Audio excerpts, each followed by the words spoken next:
Are there increased benefits for some people when they go even lower to, let's say, an 8-hour eating window or a 6-hour eating window? I guess that's the first part of the question. And the second part of the question is, what do you think about, yes, we have to personalize it to our life, but if we have an eating window that's, my understanding of the science is that eating windows that tend to be earlier in the day tend to be more in harmony with our circadian biology. But I have also seen people get benefits even though they're doing it late into the evening. So can you maybe put some of that together for us?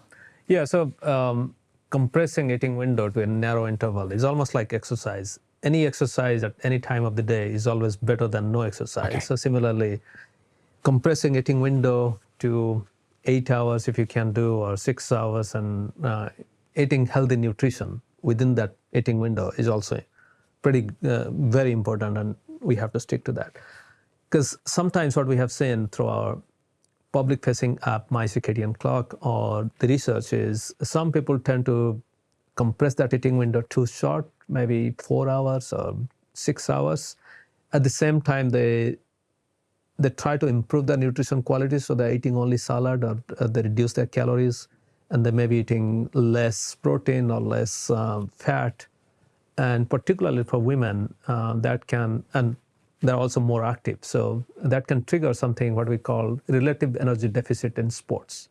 So many athletes, particularly women athletes, they report this, that most athletes who do triathlon or marathon runners, women, they become amenorrheic. They don't cycle anymore. And they feel that it's so widespread that it's normal, which is not true. So that shows that by reducing calorie or eating within a very short time, and at the same time not paying attention to nutrition quality, can put you into this state where your neuroendocrine system can malfunction. But if you're doing well with nutrition quality, then we haven't seen any study that compare this very short eating window with longer eating window. So what we have seen is, for people who are obese, diabetic, or pre-diabetic, overweight, if you put them on 6 hours or 4 hours eating window, then they have a lot of adverse event. So for example, they can feel dizzy, they can feel extremely low energy, and sometimes even nausea, those kind of stuff can happen. But those who are adapting to it, they have to pay attention to nutrition quality. We cannot look at longevity or overall health comprehensively in humans. But there was a study that just got published a couple of weeks ago in Science magazine. It's not even in full print, it's only in online.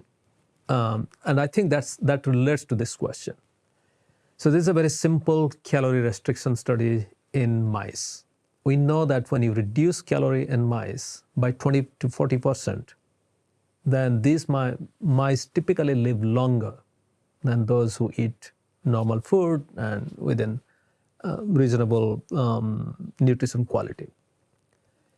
But the question, but there was a caveat to all the calorie restriction studies done in mice that is not clearly mentioned in many of the studies. That is, in calorie restriction studies, usually the mice that are put on calorie restriction, they're given 20 to 40% less calorie, but only one meal. And mice usually finish that meal within 3 to 4 hours. And in many cases, they can finish it within 2 hours. So that means they're eating within 2 hours to 2 to 4 hours and fasting for 20 to 22 hours. Wow. Every single day. Whereas the ad libitum, the control group, has access to healthy nutrition throughout 24 hours. So now the question was whether the life extension effect of caloric restriction is due to calorie restriction or due to long fasting. Or how do we disentangle these two? So this is a study that's very well thought out and well planned. It also needed some technological advances where food can be delivered to mice at any specific time and in specific quantity. So they had the control group that had access to food anytime. And then the caloric restriction group was divided into multiple groups. One group got only calorie restriction and no fasting. So that means the reduced calorie food was even split into very tiny pellets. And these mice got those tiny pellets in every 2 hours. So if they're in a long eating window. So yeah, so in every 2 hours they're eating something. They're not actually fasting much. Yeah. They're just reducing calorie, but no fasting. So compared to the control, this group increased their lifespan by 10%, which is pretty good. I mean, 10% lifespan extension in mice is very good. So now, the same calorie restricted diet was given within 12 hours. And when it was given within 12 hours, so that means same number of meals, but compressed into 12 hours. So in every 60 minutes or so, these mice were getting a little bit of food, but they were going through 12 hours of fasting. And all these mice that ate within 12 hours, they got another 10% lifespan extension. On top of the other 10%? On the top of 10%. So now they're living 20% longer by combining caloric restriction and some time restriction. Yeah. So now, even they went one step further. They made that 12 hours fasting during daytime when mice are supposed to fast because mice are nocturnal, or nighttime. So that means these mice were eating during daytime when they're not supposed to eat, and they're fasting during night. So the mice that fasted during nighttime, so that is eating at the wrong time, calorie restriction. So those are the ones that extended lifespan by 20%. But the mice that ate at nighttime and fasted during the daytime, they actually lived 35% longer. Wow. Okay, so now they went one step further. They said, okay, so what if we give all the food within 2 hours versus 12 hours? And the increase in lifespan was negligible. It was less than 1%. Right. Okay, so whether it was 35% versus 36% or 25% versus 26%. So the bottom line is, at least in mice, reducing the eating interval to 2 hours or 3 hours did not give too much benefit in terms of lifespan. And they went to see the cause of death, because at the end, anyways, the mice were dying. The cause of death was not different among any of these groups. They all died of the same causes, which was mostly different types of cancer in this particular set of mice. So at least the mouse experiment has given us one answer, that whether we are reducing calorie or eating whatever you're eating, any duration of fasting is better than no fasting. Yeah. But if you want to optimize, then it's better to eat within your active period. For humans, it will be finishing your dinner by 6 or 7 p.m., and that will give you the best benefit. But at the same time, we have to keep in mind that in the pursuit of perfection, we should not forget that what is practical and what suits your life, you should try to do that. Yeah, I mean, thank you. That is so beautifully explained, because there's a real practicality there. Yeah. You know, there's optimum. Yeah. You know, for the biohackers who want to optimize everything, great, it's good to know that. Yeah. But for a lot of people who just want to lose a bit of weight, more energy, better gut function, live longer, sure, whatever. Yeah. It's like, well, look, increasing the amount of time where your body is not consuming foods, for most of us is probably going to be a good thing and have multiple benefits. Yeah. Because the truth is, you know, some people will say they've gone to one meal a day and they're thriving. Yeah. And I don't think you would say to them, don't do that, or would you? My only advice will be, make sure that you have a balanced diet. Yeah. Because if you're eating only that one meal and you're not mixing the right proportion of macronutrients and micronutrients, then... Yeah. And again, it depends what your starting point is. Yeah, you know, yeah. Are you someone who's carrying a lot of excess weight, has got a lot of problems, and then maybe you're thriving on this? Yeah. And I think there is a nuance there that we have to figure out. And, you know, one of the criticisms I think that would be leveled at this entire movement is that, well, a lot of the studies, and I guess this was more relevant a few years ago, a lot of the studies are done in mice. Yeah. What's the relevance to humans?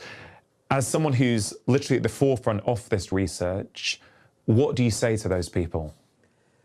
No, I guess even in the beginning, when I used to give scientific talks, people used to tell me the same thing. Maybe it relates to mice. And in fact, for the first few years, I was never funded. I didn't get any federal funding because the reviewers of my grant made that comment that, this may relate to mice. And we know that humans don't eat like mice, so it may not have any significance.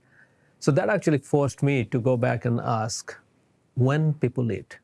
And this was a very simple question that had never been asked objectively. So we made this app, My Circadian Clock, and where people had to just take pictures of their food, didn't have to enter what they ate, didn't have to type in anything. And that was the first generation of that app.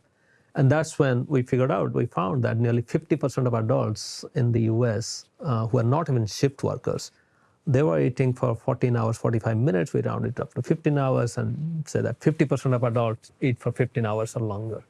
That's when many human studies started. And the question was, can people who are already eating at 15 or 16 hours change their behavior and try to eat within 10 hours? Because I can come up with a discovery that eating XYZ, for example, maybe avocado with tomato every single day is good for everybody, but people may not change their behavior. So that was a big question. Can people change behavior? And what we found was, yes, it was possible. People could change behavior, and there are some positive feedback loops. So for example, the gut health, the sense of energy, and sleep, we think those three actually drive people to sustain this behavior. And then there are a lot of small studies, and this is the way translation works. Yeah, exactly. You go from mice and then you do a small feasibility study to see whether it's feasible. In humans. In humans.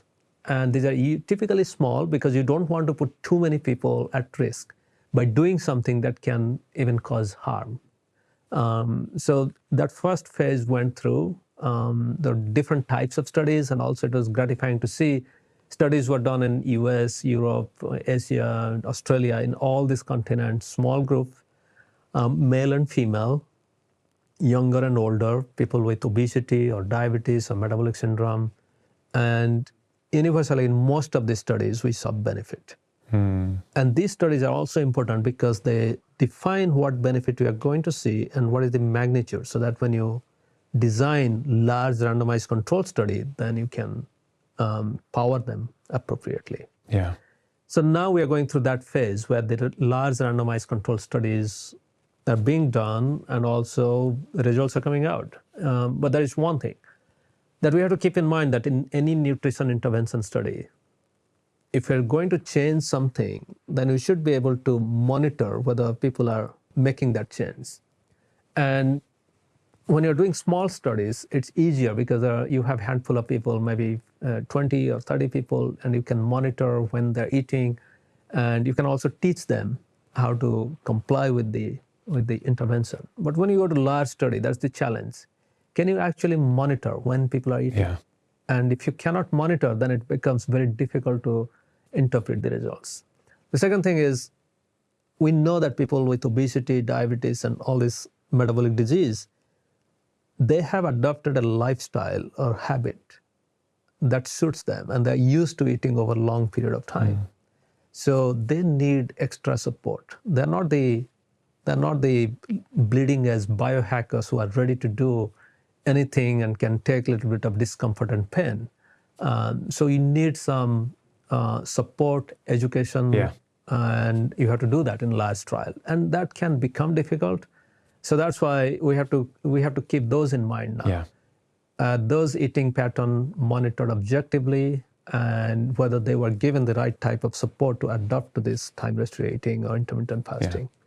Well, one of the things I love in your latest book, The Circadian Diabetes Code, is there's a step-by-step plan, and you go through common problems people have, whether it's headaches or compliance or energy, and how they can deal with that, which I think is really, really helpful. And although the title of the book is The Circadian Diabetes Code, as I read it, it's like, well, this book will help you whether you have diabetes or not. It's a good recipe for how to live your life.